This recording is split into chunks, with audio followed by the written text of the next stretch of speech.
What's up, guys? We're live. Finally, guys. Sorry for the delay.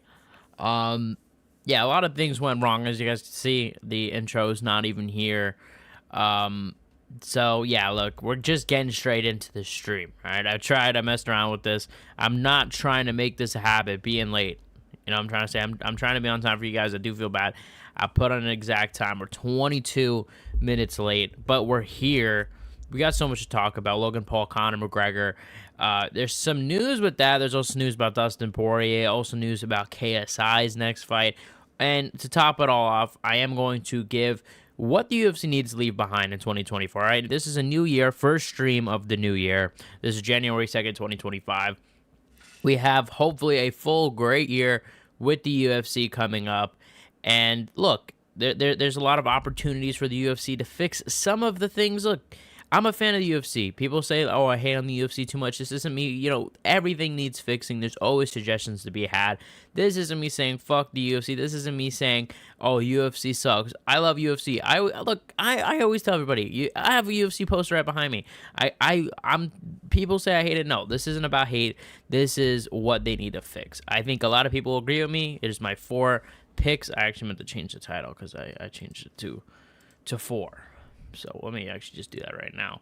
Whoops, guys. You see, this is what you do live. What's up, Jimbo? I saw he was in the chat. I don't know if he left because, like I said, I was late, unfortunately. 4 things UFC needs to change. Unfortunately, I was late, so sorry, Jimbo.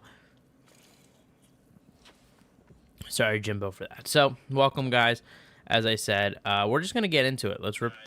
Whoops. You guys just heard double me.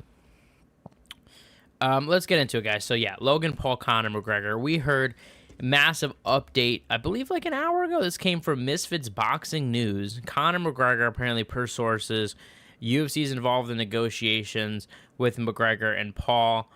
And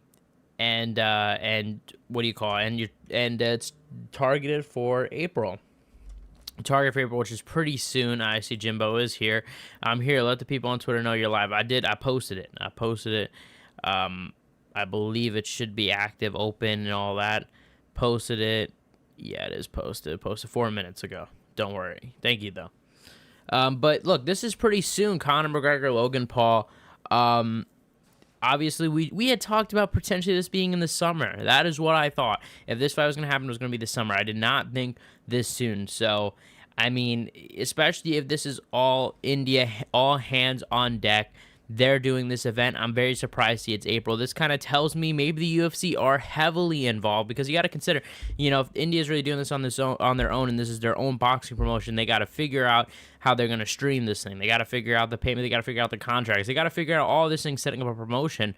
So is the UFC involved in this? Is the UFC saying, look, we'll handle the business, you give us the money, we'll kind of, you know, meet in the middle? Is this Dana White's kind of first boxing promotion main event? I had initially theorized that this could be in connection to Dana White starting up in boxing, and he said he had some plans for 2025. This would be a good way for Dana White to promote some of his other boxers I'm sure he wants to sign while making such a huge event. I mean, the UFC's first boxing event, and mixed with this being the main event, would just create so much publicity around a potential new boxing promotion. So I think it's very possible, honestly. I do think so. I think, as I've said before, am I in love with this fight? No. I think the Jake Paul fight is a lot more interesting. I think that there's more heat to that, and also Jake Paul is just more seriously of a boxer, right? We all treat him seriously as a boxer. He's beaten MMA guys, so it would be a competitive fight, especially the size advantage that Jake has. So I'm going to talk about, I think, probably more about this in tomorrow's video, a little bit, but no, I would be surprised. I would be genuinely shocked if we actually do see this happen for April. We're hearing a lot of people talk to sources. We also heard someone literally last week, I think we talked about on the stream last Thursday, we had talked about someone saying this fight was going to happen in July, August, September, around that range. So we're hearing all these different things, and yeah, look, it's just what's going to happen, especially when you're this early on into figuring out if the fight is going to happen. But let's get into Dustin Poirier, because Dustin Poirier also has a fight coming up. He just talked. He just posted. He's been hinting really for the past week or so. Just fight news. One more. It seems like he was doing 2 fights. Now it seems like he's only doing 1. So it does look like that Dustin Poirier is going to finish his 1 fight, I guess, and then retire. Seemingly, I would not be surprised if he doesn't retire, honestly. But he posted on Instagram. You guys could see here. It says, starting the new year off right, getting beat up by the money man, and it's him and Hanato Moicano. So, obviously, this is him saying, look, he's training, and he's back in ATT. He's in Florida. So, this means that we're probably expecting a Dustin Poirier fight the first quarter, of 2025, which could be potentially, I would be surprised if it was the Perth card. So, my guess would probably be Las Vegas in March. That would probably be my guess. Maybe they do it in Miami as well. There's a Miami card. Maybe they do Colby Covington versus Dustin Poirier. I wouldn't mind that fight. I think a lot of people wouldn't mind that fight. I know Dustin has said he hasn't wanted to do that, so I'm just kind of speculating who could it be. I guess it also could be Dan Hooker potentially in Perth, but I think he wanted to retire in New Orleans. So I guess it all really depends. Is he doing 1 fight? Is he doing 2 fights? How many fights is he doing until he retires? I would be surprised if he retires after this one, guys. He's always said, like, time and time again, he's going to retire. What's stopping him? He has money. I think this guy is going to want to fight till the bitter end. I'd be surprised if he doesn't do some sort of boxing. Does the UFC even release him from the contract? I doubt it, so probably he'll just wait it out, his contract. I don't know. I feel like he'll probably keep fighting in the UFC. That's just my hunch. I don't know. We don't know, though. Apparently he wants to, like I said, he wants to retire in Louisiana. And so it would have to be some sort of fight night. We haven't heard any fight night taking place in New Orleans. So maybe the UFC is saying, look, we can't make it happen. And Dustin's saying, all right, fine, we can't make it happen. Let's just do 1 fight. Maybe there is going to be the 2 fights. Maybe there is a New Orleans card in the work. We don't know. But lastly, before I top off, I give you guys what the UFC needs to leave behind. I want to get into KSI a little bit. KSI, according to, once again, Misfits News, bringing a lot of the news stories today, I gotta say. On the night of Misfits 20, KSI's next opponent will be announced for his fight in March. That is, obviously, I think that's happening January 18th, or January 28th or January 18th. Oh, no, I think it's January 18th, the same day as UFC 311. Would you look at that? So that is going to be announced. I don't think it's a pay-per-view. I will be watching that. It is the Darren Till, Anthony Taylor card that we talked about last live stream, I believe on Sunday, where I talked about how that's a matchup that is in the works right now. So basically, who will KSI fight? It could very well be the winner of Darren Till versus Anthony Taylor. Maybe that's why they're announcing it. I think that's definitely a possibility. I think Darren Till KSI is a pretty fun fight. It seemed like that's what they were angling for with the Tommy Fury Darren Till fight, that the winner would fight KSI. What's up, Simon Feck? What's up? I see a period, but nothing else. But no, look, I do think that KSI could fight Darren Till. He could fight, I heard, Amir Khan. There's a lot of options. I doubt it's Jake Paul. We speculated a little bit ago that maybe that could be the next fight. Jake Paul doesn't have a fight, in all fairness, and Jake Paul has teased a fight coming soon. Could it be that? It's definitely possible. Till Woo is. Till, I don't know if you mean is definitely is, or Till sucks. Oh, you're saying Till sucks. It's just a typo. Till sucks. Well, look, I think he's going to beat Anthony Taylor. I think obviously against Tommy Fury he would have lost. I think that would have been a clear win for Darren Till. And look, KSI isn't all that good. I think KSI definitely looked good in his last fight against Tommy Fury, but I think it's one of those things where style make fights. I think if KSI was going to fight Conor, like a Conor McGregor, I think he wouldn't do so well, because Conor McGregor does have good counters. Conor McGregor hits hard. If you fight someone that hits really hard, that's dangerous, I feel like he'll blitz in and get caught. That's just my opinion. And Darren Till is somebody that, look, he hurt Robert Whittaker. Granted, it was with an elbow. He's hurt a lot of guys in the UFC. He's still with Masvidal, and he did get knocked out relatively early. It was like round 2, but, he did drop Masvidal early into that fight. Till has the best teeth in the game. But yeah, honestly, let me see. I got to see his teeth. Let me see. What the hell? Does he have bad teeth, or are you being dead ass? He's very entertaining when he's pissed off, though. No, I know. Darren Till's a good entertainer. That's why I think he would be good for this. And he actually does have some pretty good teeth. It looks some dentures. But I said, now look, I think that would actually be an entertaining fight, Darren Till, KSI. Let me actually try to show you guys his teeth. I'm gonna put it on the screen in a second.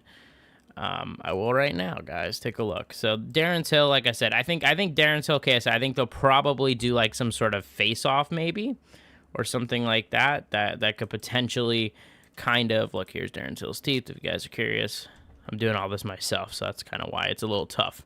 But one day we'll have the team here. You know what I'm saying? One day we'll have the team. But no, so that's obviously that's a viable option. I don't think Anthony Taylor will win, but Anthony Taylor versus KSI.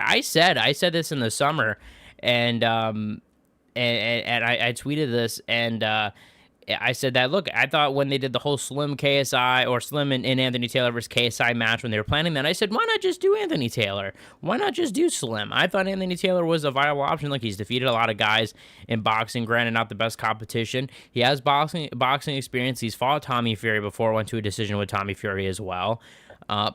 And also more than that is he was a sparring partner of Jake Paul. So it would have made a statement if he knocked him out and said, look, this is the guy that Jake's training with. I'm having fights against them. This is supposed to be his hardest test. You could have really cut an angle there, but, you know, it's very possible. Welcome, everybody that's joining. Like I said, in a minute, I'm going to get into what the UFC needs to stop. I see a lot of people joining in. Till versus Conor would be better than Conor versus Logan, 1,000%. That is no doubt about that. I think even from the build-up, I think Conor versus Logan is terrible. Terrible. I think that like I said, Jake and Conor, I could deal with that.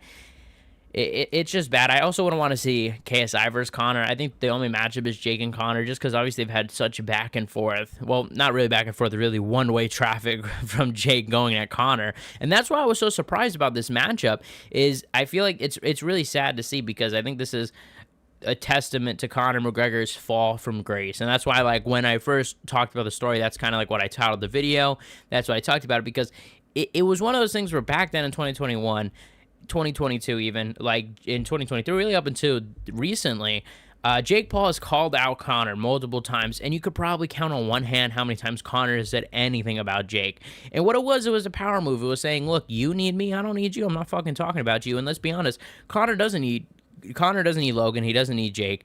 The reason this is happening is because the Albani family, all right? Conor would sell against a guy next door, and it's just what it is. So he doesn't really need them, but he's doing this, I guess, because the Albani family wants this big spectacle. And not only is it's not a good fight, but what it is, it's a spectacle.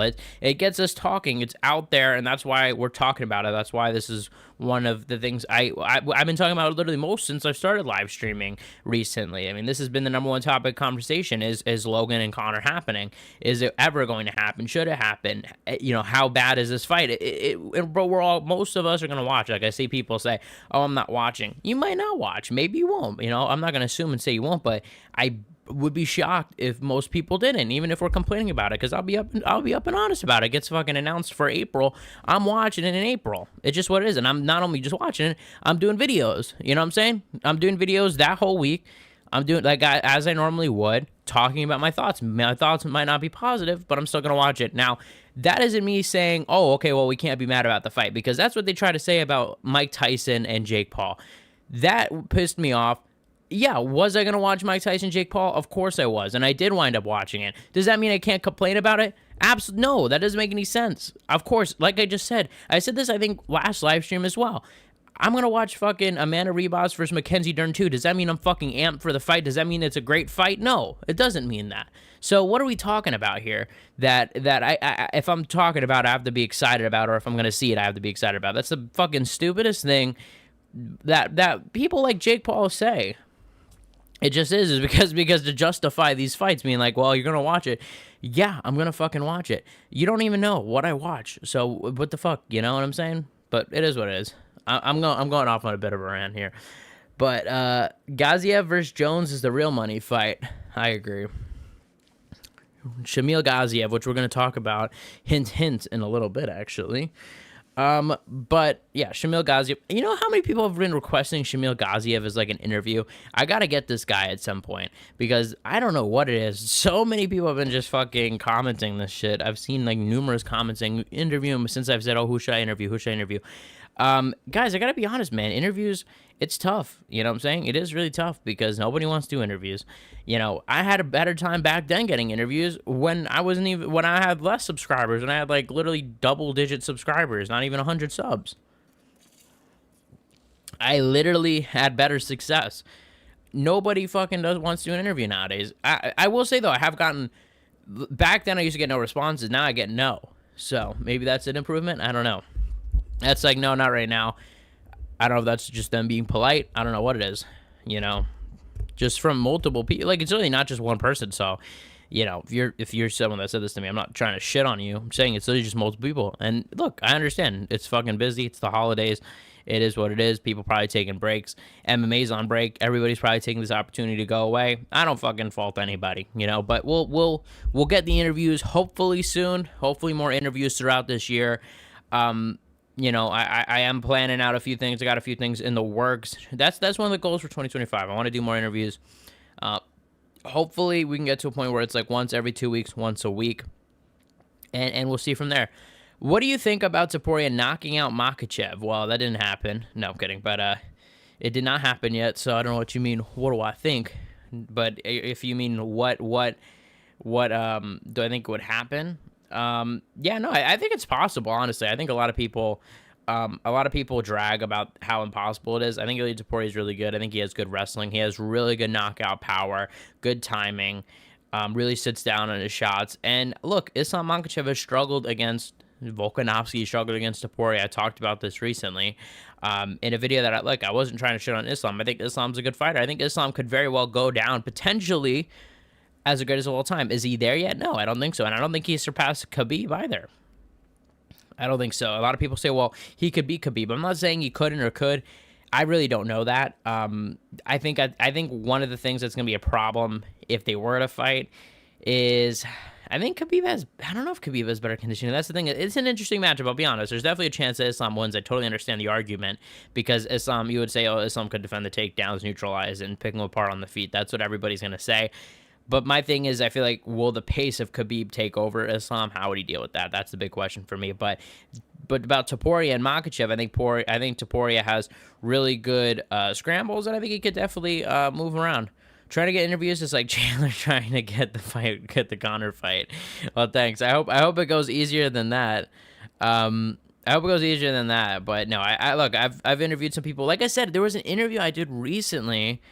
It was literally like within this month, and then the computer lost. Like basically, like I was honestly really so upset about it, so mad. It was with Eryk Anders. Honestly, I'll just say who it was because I said it before. It was with Eryk Anders, and you know what a nice guy. He did it during fight week, and I appreciate it. And I appreciate he did it literally during the fight week, and the interview.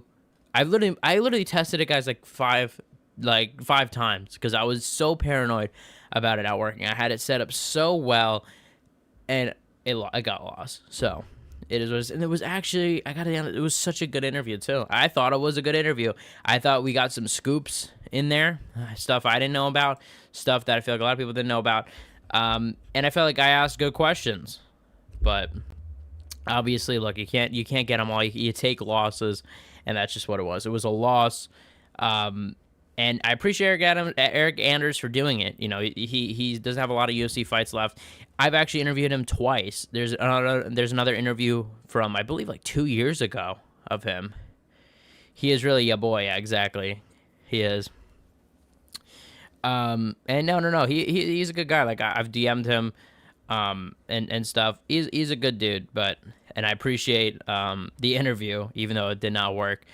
And yeah, so it was just unfortunate, basically a big waste of time. I was so, dude, I remember it was, oh my God, because I was editing the video, I was waiting for him, and then I was editing the video, I called him, literally, the file, I did it through Zoom, and Zoom's supposed to record it. I went back after the recording was gone. I don't know what happened to this day.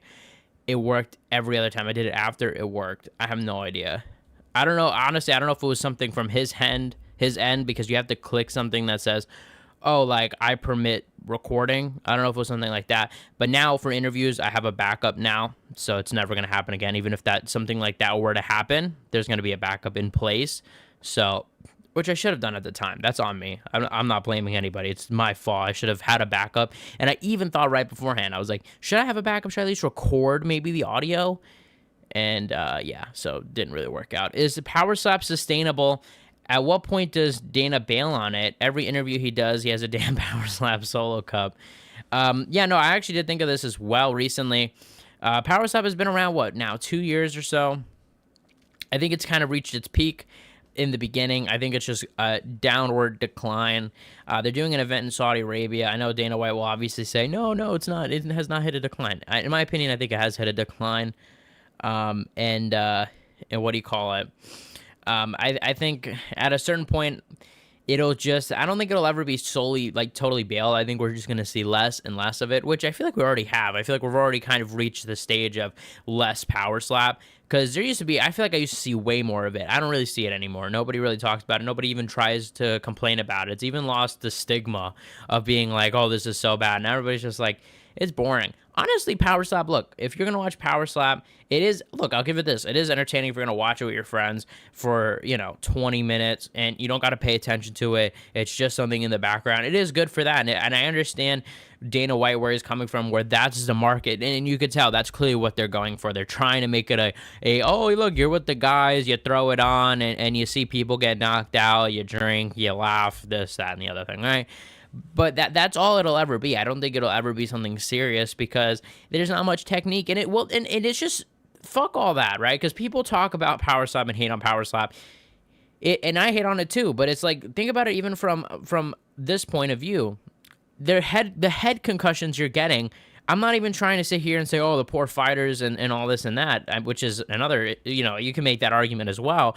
But I'm not even trying to say that. It's just logistically you can't compete a lot. You know what I'm saying? It's 15 seconds of competition. You're getting concussions probably on average, if you're fighting, or quote-unquote fighting, I don't even know what you would call it, slapping, whatever, you're probably getting a concussion once every 3 fights. I mean, once a year. I mean, that you can't really sustain your career for that long. So it's like, even your stars, your quote unquote stars that you're gonna have, are gonna fade really fast. Just even logistical issues like that. I think that's the number one thing that's a problem. Where in fighting, you're a lot more likely not to get, especially in mixed martial arts. I mean, you don't get concussions once a year. I mean, you get, maybe in training, what I'm saying, there could be concussions, but if you're training smart. And a lot of times, look at fighters. Like, look at a guy like Tom Aspinall. I don't think he's received a concussion in any of his fights. I don't know how he's lost, because he hasn't lost in the UFC. I don't know if he lost by, like, brutal knockout ever. I don't think he has, to my knowledge. But, or whatever. But it's like, even if you get knocked out, I'm not sure if that's a concussion. I'm not sure if it's always a concussion. I've heard that it's not. Honestly, I'm like, how is that not a concussion? Because isn't a concussion when, I guess, your brain, is it just when your brain bleeds? I'm not a doctor, but my point is, guys, is that, power slap, you're more likely to get concussions, and that's just that. This is about Eryk Anders. He avenged Bruno Silva's obliterated eyes. Yeah, I was shocked how Anders beat him. I thought Anders was gonna win, and I predicted Anders, and I predicted him by KO, but I didn't predict by taking him down and doing all that. That's what I was saying to Eryk Anders in the interview. I was like, dude, like, he's saying he wants to retire. I was like, dude, honestly, I feel like you beat Chris Weidman.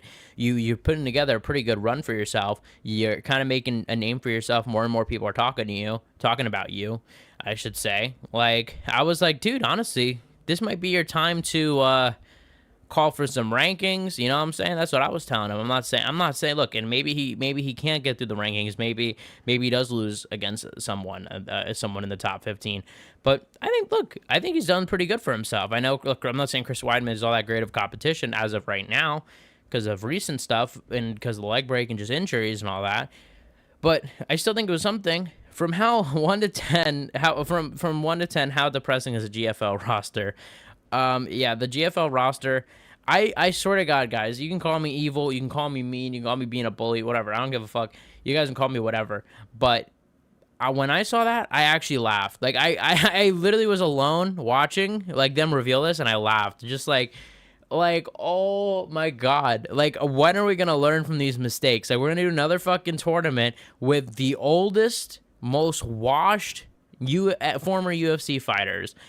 Like, why? I feel like you're better off just starting your own promotion, creating your own storylines. I don't understand. Well, why are you going to do this whole tournament? Nobody gives a fuck about the tournament. Nobody's going to follow the tournament. Make the fights that people want to see. Like Misfits, right? You know, look, and I've shitted on Misfits before, but you got to give Misfits this. They're creating fights. Like they had, I think, one of the most impressive fights they ever created. Never came to fruition, but I thought this was the vibe that they should have went for, Misfits more. They didn't really fully commit to this. I think they do more just influencer stuff. They should do more stuff like this, like Hasim Rahman Jr. and Vitor Belfort. They scheduled that like a boxer. That was an interesting matchup because not a lot of people know about Hasim Rahman Jr. Also, probably Hasim would have won. You would have been building up Hasim as a good boxer as well, building him up with a guy with Vitor Belfort, who I mean, when was this? Like 2021, 2022? I think this fight was scheduled. What do you call it? I think that wasn't that far off from that fight with Evander Holyfield. I think there was like a year's difference, maybe even less, perhaps. I don't even know, but I'm just saying, like, that was a good matchup, and they're doing stuff like Darren Till, Tommy Fury, great matchup as well. That's the stuff that they should be doing. You know, that's the stuff that's the move that they should be making, I think, to be honest. But should we get into this, guys? So UFC, right? 2025. This is the UFC year of 2025. I guess I'm a rate out of 10, by the way, how depressing it is, but very sad and very hilarious at the same time. But year 2025, this is the year. UFC, look, I thought I had a good 2024. I'm not here to shit on the UFC, and a lot of people say, oh, shit on the UFC, if you hate, stop watching. I've seen this comment a lot. Guys, I can't fucking criticize anything. Like, I gotta glaze. You guys want to see me glaze the UFC 24/7 in every video? Like, that's ridiculous. You know, I'm gonna pin a new comment because I was like, yo, I'm gonna do ask anything, so you guys can ask me anything and I'll answer it along the way, or maybe I'll let it build up a little bit, guys. I'll let it probably build. So ask anything, and at the end I'll probably, you know, do a little Q&A. But yeah, so look, it was a great year, but of course there's things that we need to get fixed as UFC fans, stuff we always complain about. I'm going to give my list. Here's 4 things the UFC needs to fix, starting with number 1, the overhyping. The UFC tends to have a habit of overhyping things, especially in the year 2024, because, and even going into 2025, we have seen some crazy overhyping, right? Number 1, we saw UFC 300 overhype. Now, did UFC 300 deliver? I will say it delivered. I thought that it was obviously, I think, was one of the best cards they've ever put together. I think was an experience as a UFC fan, even watching from home. I wasn't there in the arena or anything.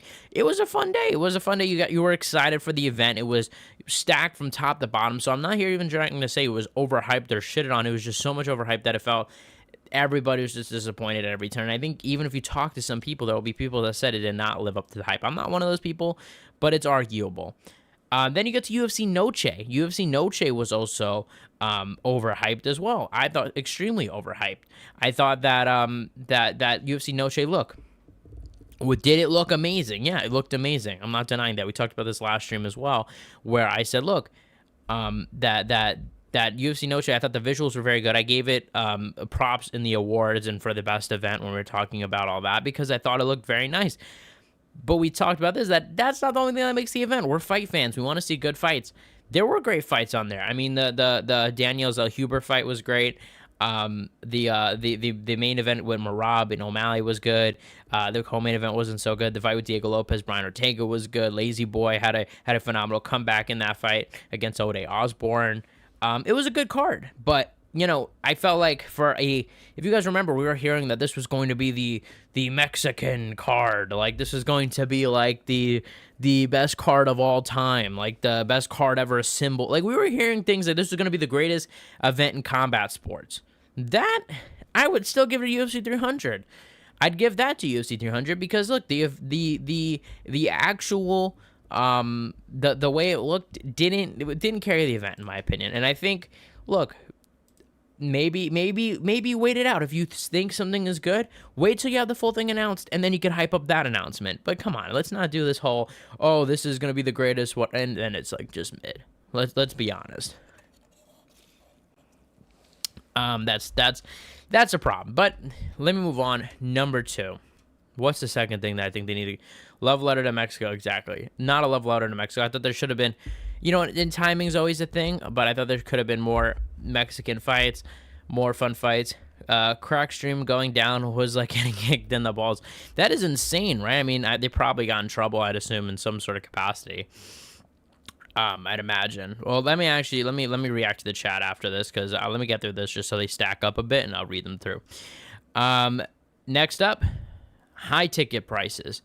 This year for the UFC is among many years where we're just getting railed. I mean, we are getting absolutely, I want to use a different word, but I'm not going to. We're getting robbed. Let's just say that. We're using robbed to be a little more PG. We're getting robbed with these prices. And look, I talked about this with UFC, what was it, 308, 309, when the one in NYC, super expensive for John Jones. I mean, we're talking crazy. I just showed on here, I'll show it again, but this was for the Sphere, $2,000 for the cheapest ticket. I mean, maybe the UFC needs to go to stadiums. Maybe that's what it is. I don't know how it looks in a stadium. If they can manage to pull off having more seats while making it look good, it's good. I see, yeah, Jimbo saying high pay-per-view prices. Absolutely. They need to change that as well. Although I will say that's not the UFC only. That is, like, obviously ESPN. But I agree. Lower the pay-per-view prices. I've always been saying that. I've been saying I think that'll result in more, what do you call it? More revenue and more, because more people will just go buy it. I'm trying to see for this chat to pop up, but I don't know why it's taking forever. It says, for real, I wanted to go to UFC 311. For real, I want to go to UFC 311, but the prices were OD. UFC 311, yeah, in Anaheim. Exactly. They're just getting higher and higher, and that's not even for... It's a good card, don't get me wrong, but it's like not a casual friendly card where it's like a superstar card of Conor McGregor or even John Jones, you know. It's Islam, like not a lot of people, not a lot of casuals are going to go to that card is what I'm trying to say. But yeah, they need to fix this because us fans, we're getting hurt. We're getting hurt bad. All right, moving on. Undeserved boost. Undeserved boost. Yeah, guys. So what do I mean by this? As you guys can see, Umar, and there's a whole bunch of things. We're going to break this down. This year, there was a lot of people that got, and really every year, let's be honest, with the UFC, there's people that get undeserved boosts to up the rankings just to basically kind of just, not because of how good they are, but it's different when they're good. Like, it's different when it's like a Khamzat, Chimaev, Gilbert Burton situation where, yeah, you know what, like Gilbert Burns and Khamzat Chimaev, that was a fair move up because of how good Khamzat looked up until then. Umar, he's good, but I don't think he deserved Corey Sandhagen. Not only that, booking him against Corey Sandhagen twice, I mean, absolutely crazy. I think that he did not deserve necessarily Corey Sandhagen. I think he could have gone a Davidson Figueiredo on the way. He could have got a Petr Yan first, and then maybe a number one contenders fight. And I'm saying this not because I'm like, oh, fuck Umar. I'm saying it on multiple levels. As I said in my video yesterday, I talked about Umar. This could backfire. There's a situation where maybe Umar, we've seen this with Darren Till, is probably one of the most notable examples of guys that got rushed to the title shot and then fell apart because I don't think he was quite ready for that level of competition at that time. But not to Sean Darren Till, like I said, I think what I'm trying to say is I think if Darren Till's career maybe went differently, maybe we could have saw him be a little more successful. You know, maybe it was the fact that he got rushed. And that's what I'm saying with Umar. Umar is good. Don't get me wrong. I'm not shitting on him. I'm not saying he can't become a champion. But what I'm trying to say is you got to take your time.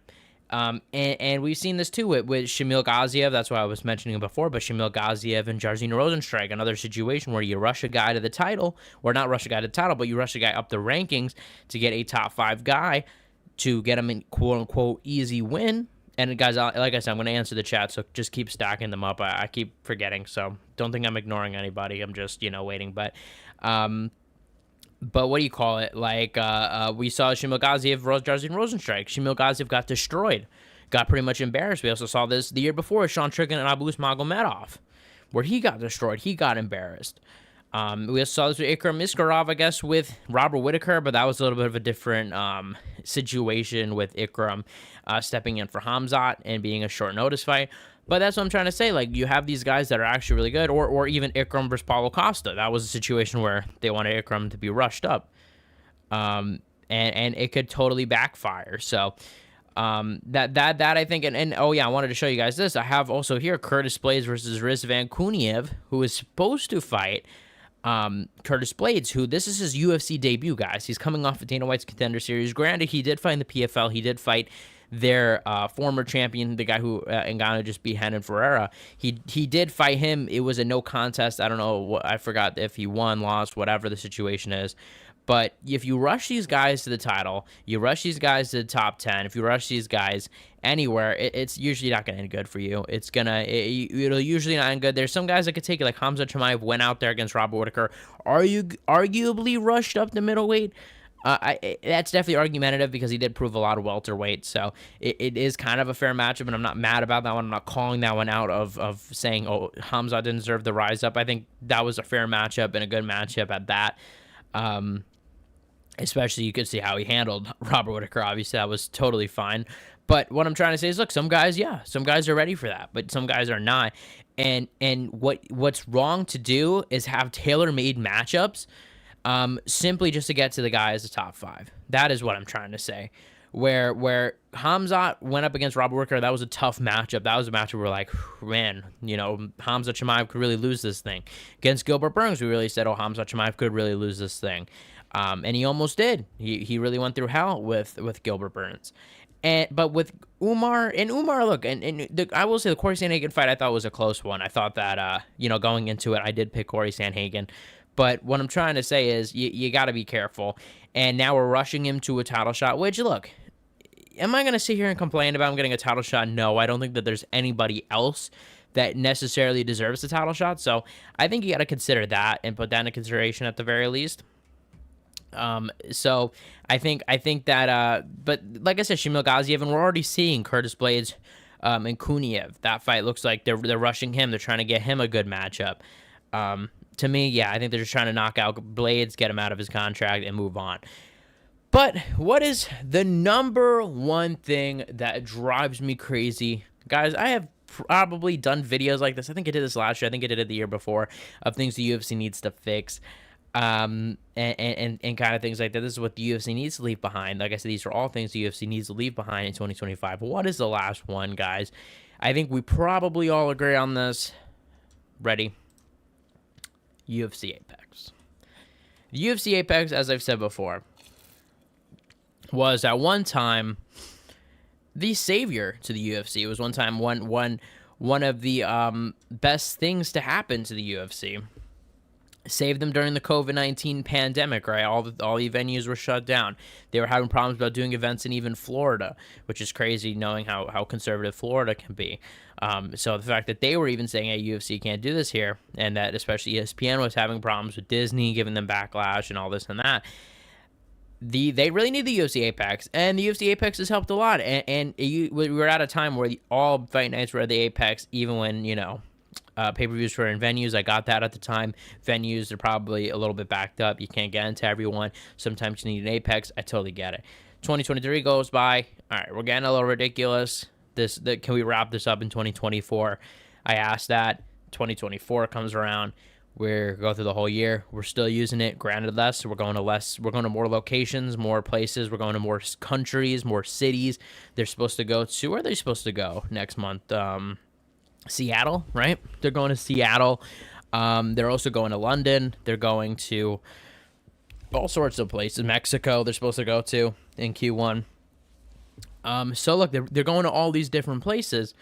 And like I said, and like also, guys, I'm gonna wrap up here. Leave questions, I'll answer them. We'll go through them.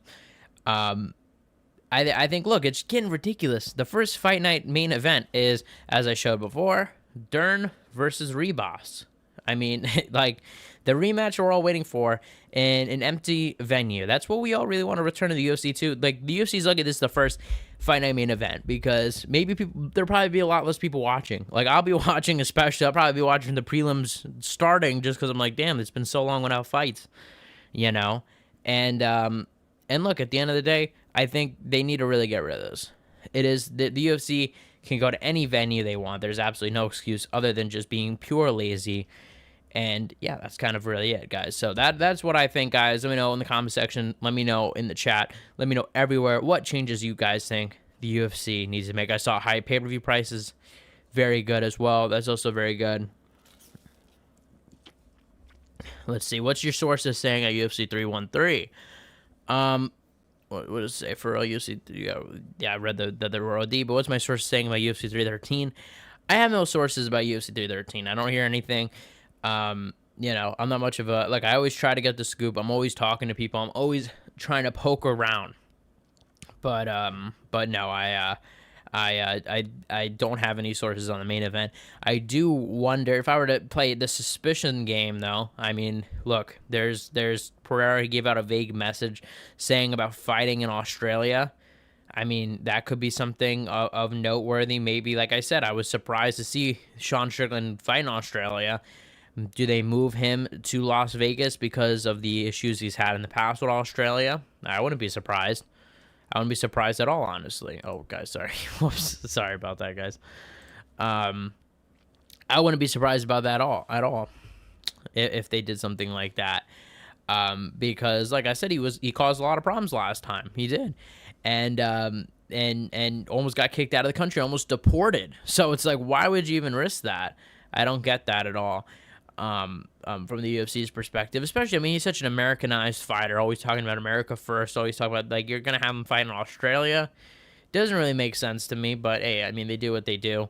But that could be the main event, or on the flip side, Alex Pereira, Magomed Ankalaev, maybe Alex Pereira, not Magomed Ankalaev, because of Ramadan is going to be at that point, so maybe he doesn't accept the fight, and maybe that's why Alex Pereira said it's not Magomed.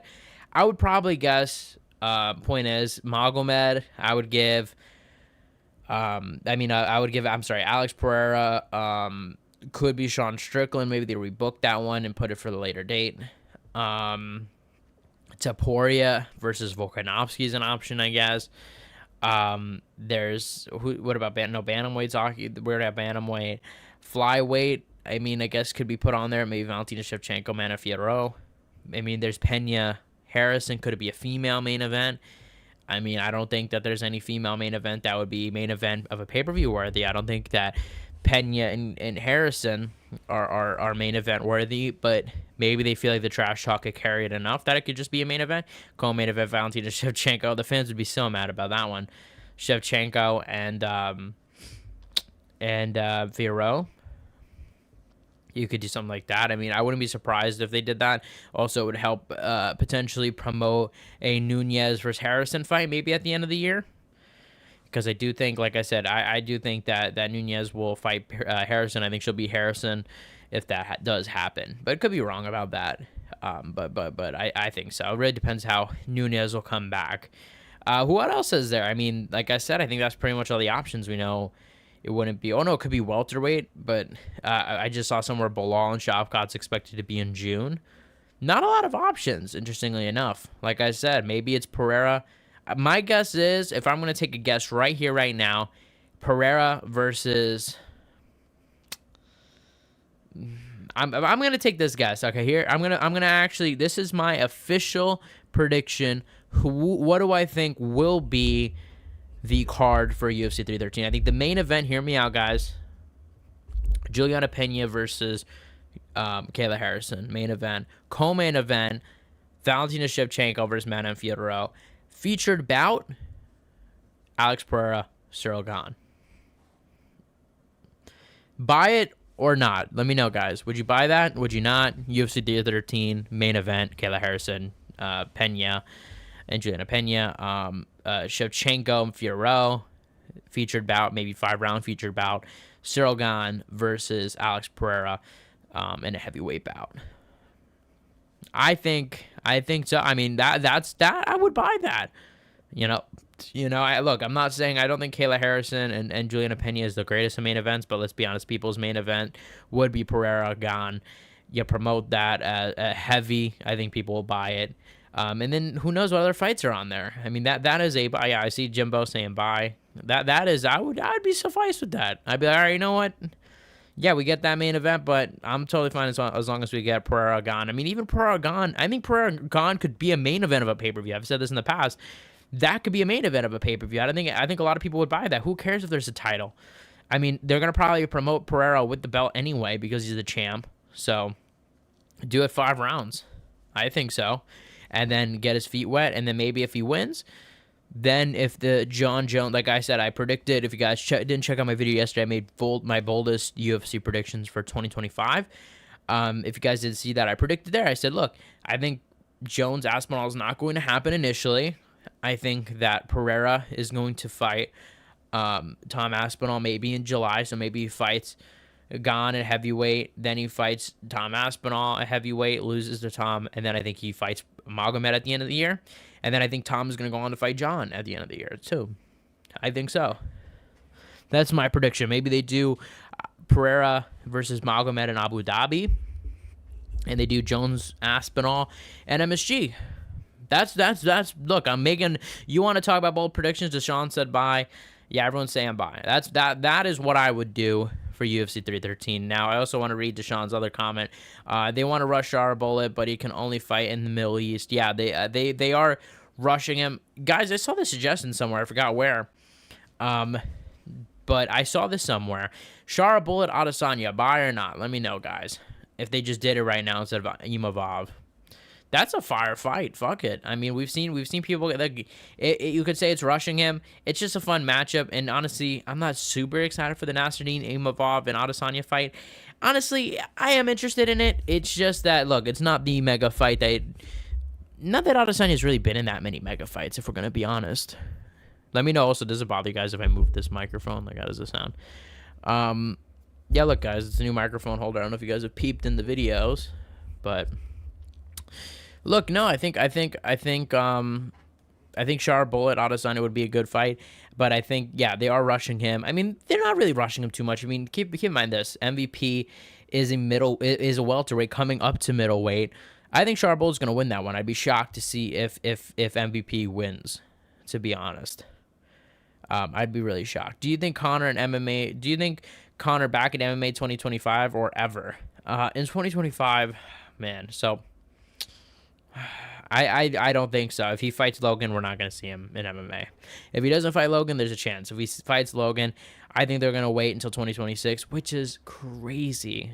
Crazy that he had his last fight in 2021, and it will be like 5 years later. 5 years later before we see this guy in MMA. He at this point should not even do MMA. At this point, he should just retire because it's like, you're too old, dude. You're too old to do MMA right now. He's going to be 38 or something like that with a leg coming off of a nasty leg injury. I've been saying for a minute, guys. I think that Conor should focus on boxing, to be honest, because I think, look, do the crossover shit. And it seems like he's doing it with Logan, and it's sad to see, but that's really his only path to victory. There was a time where I was a Conor believer. There was a time, I would say in 2023, where I said, look, guys, let's not count this guy out. Now it's 2025, and I can only keep it up for so long. Conor, I think, would lose to really, I think he's probably going to lose to Chandler. I think so. I think, to be honest, he'll probably lose to Chandler. I think he'll probably lose to, because I used to pick Chandler. I used to pick McGregor over Chandler, and I think there's still a good chance Conor wins. But I think so my answer to the question is if he boxes, no. If he doesn't box, good possibility, because I don't know how long the UFC could really keep delaying it. I think the UFC is at fault. I also think Conor's at fault. I think they're both at fault for this delay. I don't think it's just one way or the other. One thing is Khamzat wins a title. I don't want to see gatekeeping, since Khamzat can only fight in the Middle East as well. Shouldn't have that type of advantage every fight. And it's just annoying. Not even an advantage, but it's also just annoying for, like, scheduling wise. Makes it so much more difficult. Truth be told, if Trump is the president, it is going to help things, because, like I said, like, there's been times where Trump has helped with fighters actually get into the country when Trump was the president. So as crazy as that is, or you might think it is, it's he'll definitely be able to approve and say, hey, yeah, like Khamzat can come in. So that actually could help the UFC and could help him come in. So I don't know if that'll be necessarily an issue, especially since Dana White and Trump are really good friends. I think Dana White could just say, hey, yo, could you help me out with this? And we're good to go. Khamzat will be able to come in. That's my prediction.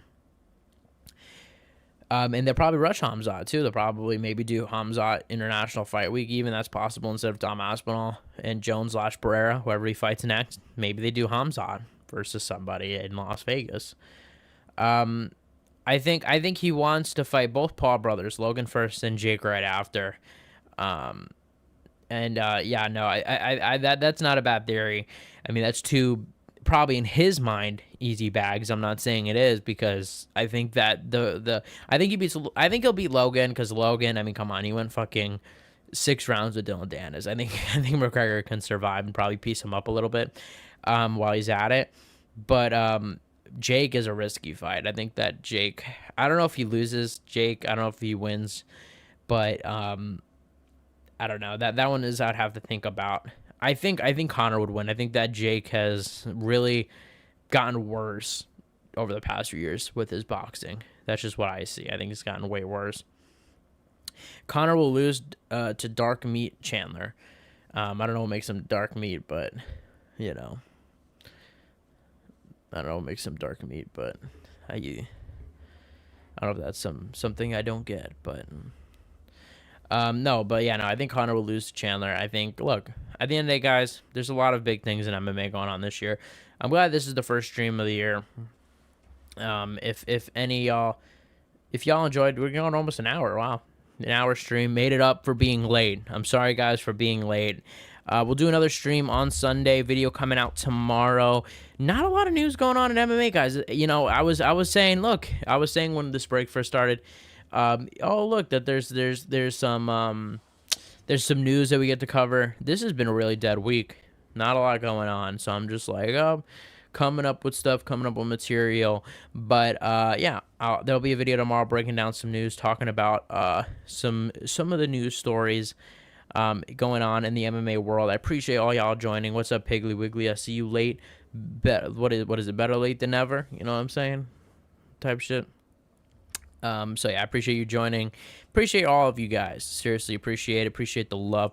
Appreciate it if you watching this back on YouTube. The last stream got a lot of play. These streams have, I've been doing these streams is just for kind of like, I figure, look, just for just for the hardcores. They join in, we get to talk, chill, talk about MMA, answer questions, do some fun segments, have a little bit of long form. But this is kind of actually really just transformed to me really just pumping out long form content that it seems like a lot of you guys really enjoy. I see a lot of people watching it back, a lot of people commenting after the fact, referencing things, so clearly paying attention. I really do appreciate it. It's really crazy to me. So if you guys have watched this whole way, I appreciate it. The first week is always dead. And it's Pig for Piggly Wiggly. It's like, if Henry gets a fight against Pantoja, Cape should be mad. I think Kai Kara-France should be mad. No, not Manel Cape, because Manel at least has a fight, and I think Manel, he's not necessarily so deserving a title shot. I think Kai Kara-France should be mad because, look, he knocked out Steve Usyk. Look what Usyk did with Pantoja. I think Kai Kara-France should be the first one mad. And I think Kai Kara-France, I'm pretty confident. I'd be shocked if he doesn't get the title shot, because why when they make Cape versus Kai Kara-France? That's the obvious fight to make. You know what I'm saying? If that's a clear number one contenders fight, if you're going to have Pantoja fight, I think Pantoja, I like I said, talked about this yesterday. Check out my video yesterday. I said Pantoja, I think he's going to fight Kai Kara-France, beat Kai Kara-France, go up to bantamweight. That's my prediction for Pantoja this year. Maybe he comes back at the end of the year and fights the winner of Cape versus, I forgot who he's fighting, Brandon Royval. Maybe fights Tatsuya Taira if Tatsuya Taira gets another win. I don't know. We'll see. But I think why not have him go up and let the division breathe. Let they actually get a number one contender out. But that's basically it, guys. Let me know what you guys think in the comment section below. New video tomorrow, as I said. Tune in. And I think next stream, there's going to be a stream coming up maybe. I don't know if I could do it on Sunday. I think Thursday I'm going to have a fun stream. What's the next video about? I think it's just about MMA, just about news. We'll see if new stuff. Hopefully there's like I said, I'm always hoping, like, there's no really big story going on right now, so I really got to really see what I want to kind of frame it as. but probably just about news. Maybe about, I don't know if it'll be about McGregor versus Logan. I don't think that'll be the main thing, but we'll see what the main thing is, honestly, guys. Let you know soon, but that's basically it. I really appreciate y'all. Really, really do. From the bottom of my heart, appreciate you. Welcome. New stuff is coming. There's going to be new stuff that will be on the wall. Actually, and too, if you guys want to comment in the comment section below, let me know what I should put on. That'll also be much appreciated, guys, because I got the little boxing knowledge, got a little bit, so y'all know what I'm talking about, because anytime I pause the video, I just read that. So anytime I do a breakdown. Now, guys, but in all seriousness, UFC 311 down the corner. There's gonna be a lot of fun things to talk about MMA, but today we end it. Today we are gonna end. Thank you guys for watching. You guys, the best fan base in MMA. Hit the subscribe button, like, comment.